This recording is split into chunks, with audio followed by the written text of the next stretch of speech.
houses. I can also confirm that there were 2 male victims and 2 female victims in their 60s and 70s. The accused turned himself into police shortly after the second round of shootings. Investigators are still piecing together the relationships between those involved.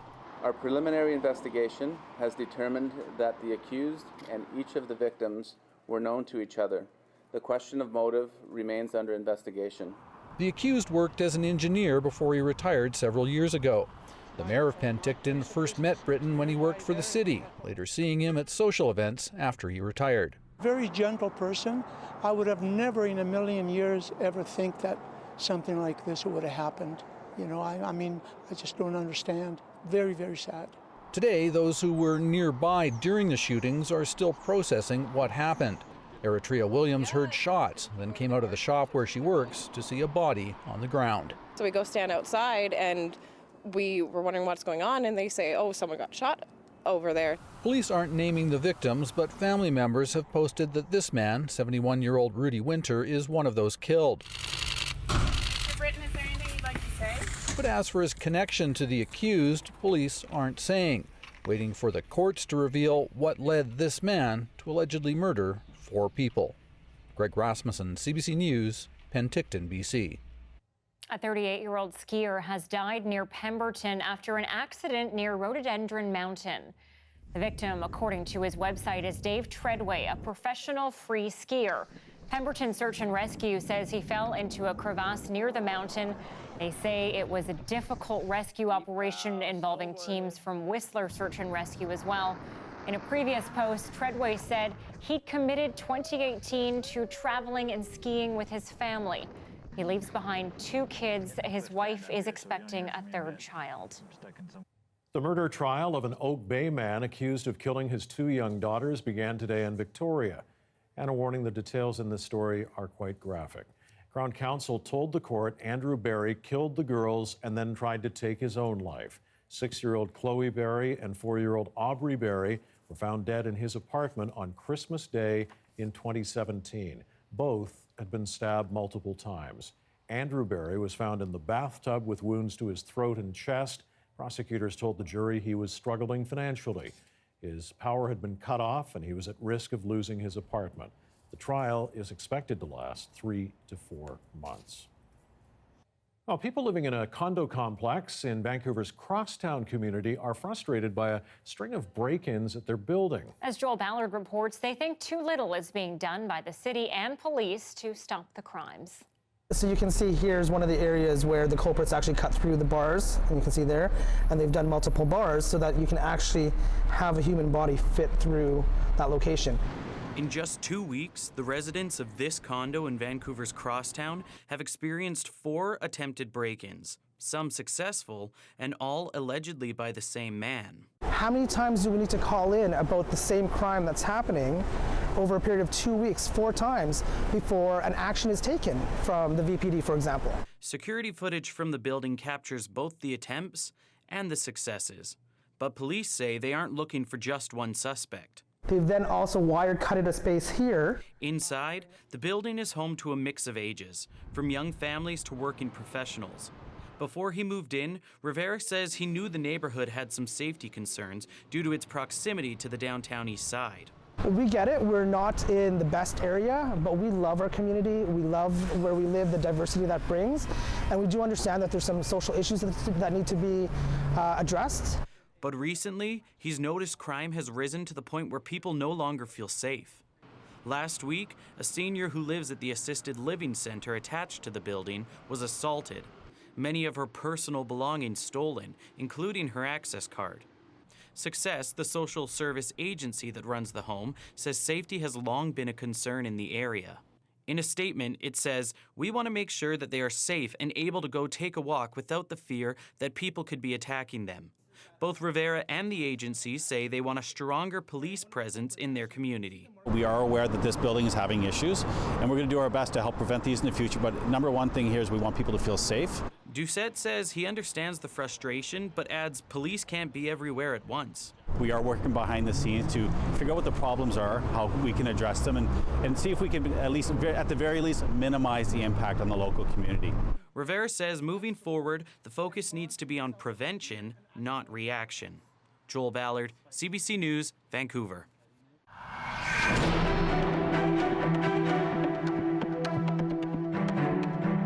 BC's restaurant industry is calling out the province's liquor distribution branch for late liquor deliveries. As Eva Yuguen-Senge reports tonight, delays are leaving some businesses scrambling to serve customers. Bistro Wagon Rouge's wine racks have been running almost dry for 2 months. I have 16 cases on order and I've received 4. I've never experienced this before. The wine bar prides itself on offering customers a selection of imported wines, but its wine list is rapidly shrinking. We pay the highest prices in the country for wine, and we get the longest wait times. It makes no sense. And by wide margins, like in Ontario, in Quebec, and Alberta, you get wine within 2 days. Here it takes 2 weeks. It's not the only Vancouver restaurant left waiting on wine. At Provence Marina side, the wine list is constantly being updated to deal with delays. It's a little bit like sending a letter in a bottle out to sea, and then hopefully they get our order and they can send it back to us. Carlson says streamlining the ordering process would save time and money and also reduce environmental impacts from driving liquor between multiple warehouses. Right now, restaurants have to order imported products from BC Liquor. Specialty products are stored in a private warehouse in Richmond. The wines then go to a BC Liquor distribution warehouse in Delta before finally making their way to Vancouver restaurants.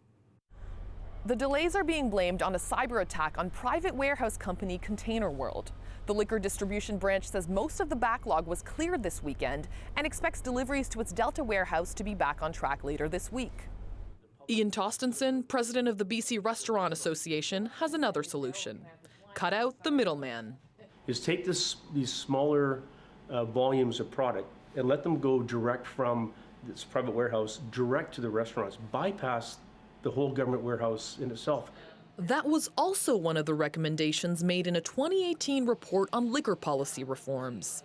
The province says it will hire an outside consultant later this spring to explore what improvements might be made to ensure the wine keeps flowing. Eva Yuguen-Senge, CBC News, Vancouver. Changes to the Workers' Compensation Act mean more people who encounter trauma on the job will be fast-tracked for support from the province. 911, do you require police, fire, or ambulance? Under the new rules, emergency dispatchers, nurses, and publicly funded healthcare assistants will not have to prove claims for mental health disorders if they're work-related. Similar rules were introduced for police officers and firefighters, also paramedics, last year. It's providing a lot of security for all of my colleagues. It's providing reassurance that we are included, we're covered, we're safe now if in the event that we get a mental injury while at work. We can take 60 to over 100 calls in a shift. That's usually 10 to 12 hours long. And those calls range from anywhere from a young child who's not conscious, not breathing, hanging up and picking up the next call for someone that's broken their leg playing a sport. The government considered things like the possibility of being exposed to a traumatic event and the number of mental health claims for each occupation before making the changes. The new rules take effect today.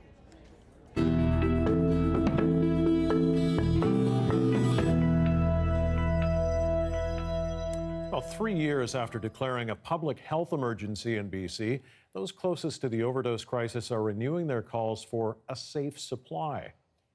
Demonstrators taking to the streets in Vancouver and Victoria today, pushing Ottawa to immediately decriminalize drugs and offer people grappling addiction a safe supply of drugs via pharmacies. Moves many here say will help reduce the stigma. Any other situation where 10,000 people in Canada had died over the last few years, there would be massive action. At least get them into safe consumption sites. No one is dying in safe, supervised settings. Not one death recorded in supervised settings. March, one of nearly 24 held across the country. In Prince George, handprints appearing on the courthouse steps before a sign saying, "Wake up, we are dying." The rally itself is slated for 7 p.m. tonight. A BC mother, meanwhile, is suggesting the province also needs to do more to support addictions patients after her son died of an overdose. Trinity Diaz and her son Bryson were profiled by CBC News in 2016. But as John Hernandez reports, he could not overcome the crippling grip of addiction. He thought he was going to make it. They really thought he was going to make it. We all did. It was a fate that Trinity Diaz hoped her son would overcome. Last week, 25-year-old Bryson Diaz overdosed for the 13th time. First responders found him unresponsive inside a Coquitlam home where he died alone. They delivered the news to his mother just a few hours later. And I went down to the door and I said, let me guess, you're looking for Bryson Diaz. He goes, no, we're looking for Trinity. And I saw the 2 police and the 2 victim statement ladies or victim impact ladies, and I went, my son's dead. I know he took anger management courses. He did everything he could. Trinity Diaz has been by her son's side since he started struggling with substance abuse at age 13. In 2016, the pair were profiled by CBC News, detailing his struggle with addiction and difficulties finding a treatment bed. At the time, Bryson was taking methadone to curb his cravings. If I got a bad batch and I was on the streets right now, I'd be praying that it was one of those doses that killed me. Anything like that to basically take me away from this world, because it's such a cruel, pathetic life. Diaz would go on to be sober for nearly 3 years. He got a job, reconnected with family, and cared for his new daughter. He said, Mom, I finally feel like a normal human being. I'm so free, Mom. I'm so happy. But the shadow of addiction loomed. Diaz relapsed in January while dealing with child custody issues and residual pain from his past drug abuse. You can't break it. The addiction is so strong. Just like this evil force gets a hold of them. His mother hopes his story will be a cautionary tale and prompt the province to make more treatment beds available for patients like her son. He was a good boy. You know, he had a good heart. He loved his daughter, and I'm proud of him. And I want him to be remembered for the person he was before the addiction. When CBC News first interviewed the Diaz family back in 2016, our reporters found there were about 2,500 treatment beds across BC. Fast forward to today, there's about 3,000. But even though the numbers are going up, there's still well over 100,000 British Columbians grappling with opioid addiction. The province says treatment beds are just one tool in the toolbox as it works towards its major goal, getting people off toxic drugs and onto medication. John Hernandez, CBC News, Vancouver.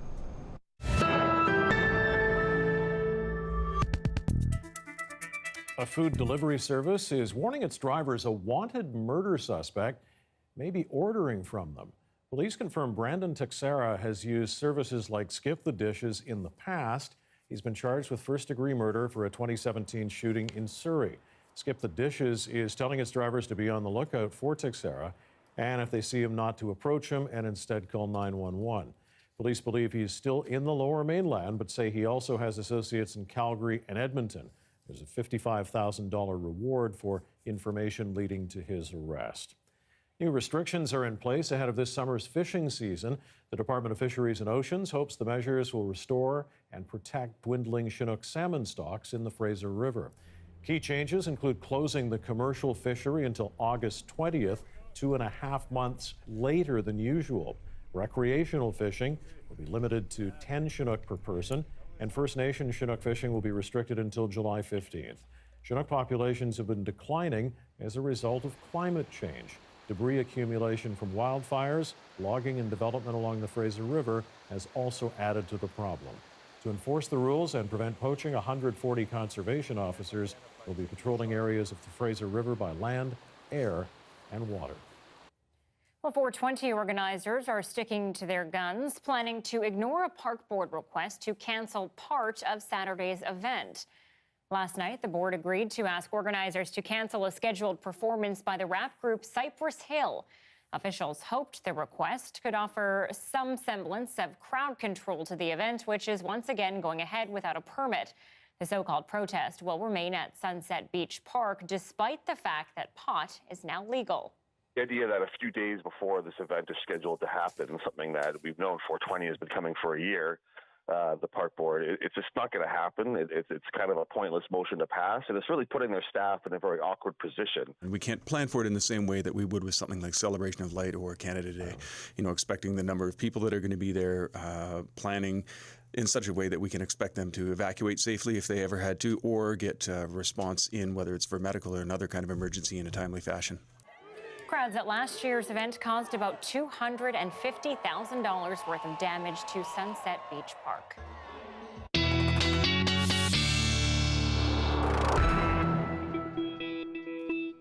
A little spotty out there today. Started out nice, then it kind of all went downhill. Yes. Christy is here now to tell us what's in store for the rest of the week.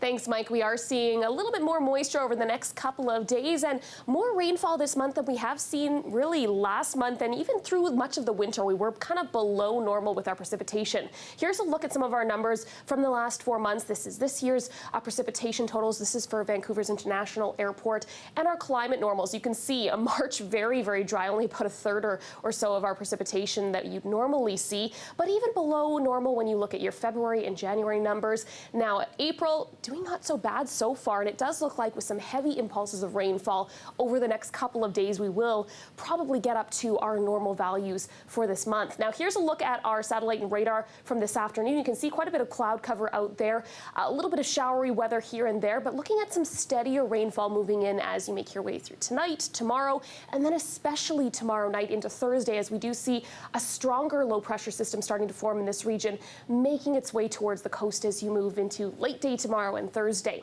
So timing things out, this is a look at what you can expect over the next about couple of days. You can see showery weather continuing, especially through the Fraser Valley through tonight and tomorrow morning. Through the early part of tomorrow, you might see some breaks actually, but then that system starting to roll in, thick cloud cover moving back in, some pop-up showers, and then some steadier rain, especially heavy rainfall up coast as you move into your Thursday. This is Thursday at 4 a.m. And again, this rain is really going to shift towards the south through the day, bringing that steady rainfall. In terms of how much you can expect, about 10 millimeters as you move towards midnight on Thursday, and then through Thursday afternoon, that's when that rain is really going to start to add up. This model going very heavy with the rainfall, but you can see up to 50 millimeters possible in isolated areas. Will we get there?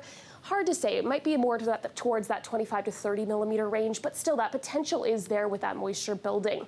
As for our winds over the next day or so, still a little breezy towards the Victoria area through tonight, tomorrow, through the afternoon starting to ease up, and then by about Thursday morning you will start to see things pretty easy out there. Here's a look at tomorrow's forecast across the region. Again, showers into the Whistler area, but pretty sunny through Prince George and Kamloops. Towards the coast, seeing temperatures at about 14 in Victoria and some showery weather, showery conditions towards Nanaimo as well. As for our long-range forecast, it's going to be a rainy one in Vancouver. Again, lighter showers on Wednesday, heavier rain for Thursday and Friday, but it does look like we'll see some sunshine through the long weekend. 12 degrees on Saturday. The risk of some on and off showers, though, by Monday. Looking ahead to Saturday. Thanks, Christy. Well, there's another new case of measles in the Lower Mainland, and Vancouver Coastal Health is warning the public about 5 public places people may have been exposed. The first, YVR's International Terminal, Saturday, April 13th, between 10:25 in the morning and 4:30 in the afternoon. The individual was on a Japan Airlines flight JL018 from Tokyo to Vancouver. On Sunday, April 14th, they stayed at the Ramada by Wyndham in Coquitlam and ate at the Inn's restaurant between 8:30 a.m. and noon, and at Lougheed Town Centre between 10:30 and 3:30. If you were at any of those locations, it is recommended you watch for symptoms and review your immunization history. Well, 2 Victoria women who have seen firsthand the financial toll an organ transplant can take are trying to help others. As Leanne Young explains tonight, they're trying to find in Vancouver what they call accommodation angels. Welcome. Come on into our townhouse, one of our kidney suites. The Kidney Suite, a home away from home for out-of-town transplant recipients. This is the living room. Yes, so this is fully furnished. It is fully furnished. The BC chapter of the Kidney Foundation of Canada rents out this 3-bedroom townhouse for just $35 a night, free for low-income families. But like all Vancouver housing, the deal's hard to come by and it doesn't last forever. We have such a kind of a demand for the suites. Unfortunately, at this point, our maximum is 8 weeks. Immediate recovery time for transplants can take several months, but the charity only has access to 7 rental suites, So that's left some patients paying for housing out of pocket. If you need an organ transplant in BC, you have to come to Vancouver, either here to VGH or downtown to St. Paul's Hospital. With more than 500 organ transplants taking place last year, plus all the longer-term medical procedures that happen around these parts, finding housing is an additional stressor that patients say they don't need. It was insane. Peggy Mahoney knows what it's like firsthand. When she needed a liver transplant, the Victoria mom and counselor remembers circling the streets of VGH, hoping someone would say yes to a lease. You're dying at the same time, so your ability to do that for very long is like you want to constantly scream, sick person here. Moni and her friend Beth Campbell-Duke are hoping to change that. Duke's husband is a double lung transplant recipient. Together, they're now looking for accommodation angels, which would be people who live relatively close to Vancouver General Hospital and may have an empty space or a spare room or something, and who could help out transplant patients and families. The homes should be self-contained as recovering patients have compromised immune systems, and minimal stairs would be preferred. The list of potential angels will be shared with local charities and social workers and make the lives of those facing a medical crisis a little easier. Leanne Young, CBC News, Vancouver.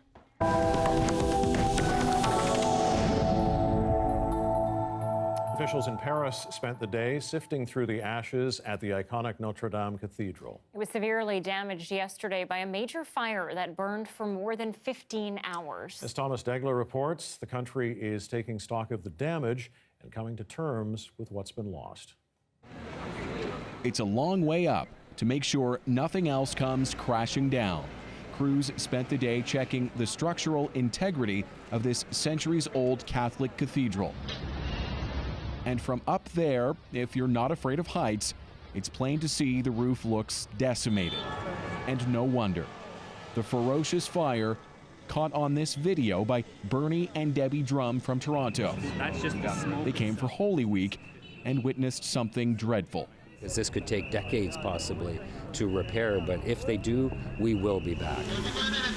The world is now getting a good look at the intense battle firefighters waged inside Notre-Dame Cathedral and that mess left behind. The cross still standing, like a message to believers. There is something inside and something above this cathedral that makes things different. Maybe we got some help this time from God. The front of the cathedral may appear unharmed, but look closer and see the symbols of faith scorched.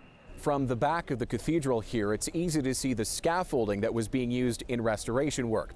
Investigators are looking into the theory that one of the workers involved in renovations may have started the fire by accident. But authorities are warning the investigation will be long and complex. By gutting Notre-Dame, the fire indeed gutted the city, with Parisians today making a kind of pilgrimage to see their lady.